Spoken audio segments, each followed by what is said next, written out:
শাহরুখ খান ওখানকার জন্য কিং, শাকিব খান বাংলাদেশের জন্য কিং, যার কারণে শাকিব খানকে শাহরুখ খানের সাথে কম্পেয়ার করে কিং বলা হয়।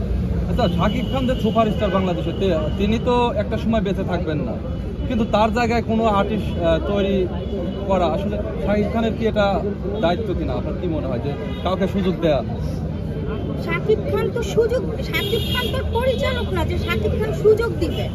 এখন একটা শিল্পীকে গড়ে তোলার দায়িত্ব হলো একটা পরিচালকের, একটা প্রযোজকের, তাই না? শাকিব খান নিজে প্রোডাকশন থেকে অনেক কাজ করেছে, কিন্তু শাকিব খান আমি মরে যাব, আমার অ্যাবসেন্সে আরেকজনকে দাঁড় করবো, এটা কি হয়? আর পৃথিবীতে তো কেউই চিরদিন বেঁচে থাকে না, সবাই, আপনাকেও যেতে হবে, আমাকেও যেতে হবে। তাহলে কি আপনি এই বিষয়ে প্রযোজক বা পরিচালকদেরই দোষারোপ করছেন? প্রযোজক পরিচালকদেরই তো দায়িত্ব একটা শিল্পীকে ফোকাস করা, তাই না? অনেক সুন্দর সুন্দর মেয়ে বলেন, মেয়ে আর্টিস্ট বলেন, ছেলে আর্টিস্ট বলেন, অনেক সুন্দর সুন্দর আর্টিস্ট আছে যারা কিনা শুধুমাত্র একটু সুযোগের জন্য তারা ভালো কিছু করতে পারছে না। এটা পরিচালকদেরই দায়িত্ব। আমার কাছে মনে হয় পরিচালক পরিচালকদেরই দায়িত্ব ভালো ভালো মানুষকে ভালো ভালো কাজ দেওয়া, কাজে লাগানো। পরিচালক এই কাজটা কেন করছেন না?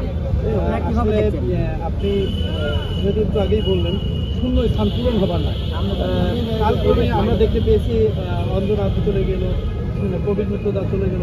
তো এই যে যারা চলে যাচ্ছে তাদের শূন্য স্থান পূরণ হচ্ছে না, কিন্তু শাকিব খান একটা সময় থাকবে না, এই শূন্য স্থানটা কে পূরণ করবে? আপনার কাছে কি মনে হয়? শাকিব খানের শূন্য স্থান পূরণ করার মতো কেউ আসবে না। রাজ্জাক আঙ্কেলের শূন্য স্থান পূরণ করার মতো যেমন কেউ আসেনি, সেরকম শাকিব খানকেও পূরণ করার জন্য কেউ আসবে না। কারণ কি? আসলে কারণ কি? একটা সময় সালমান শাহ ছিলেন, মান্না ছিলেন।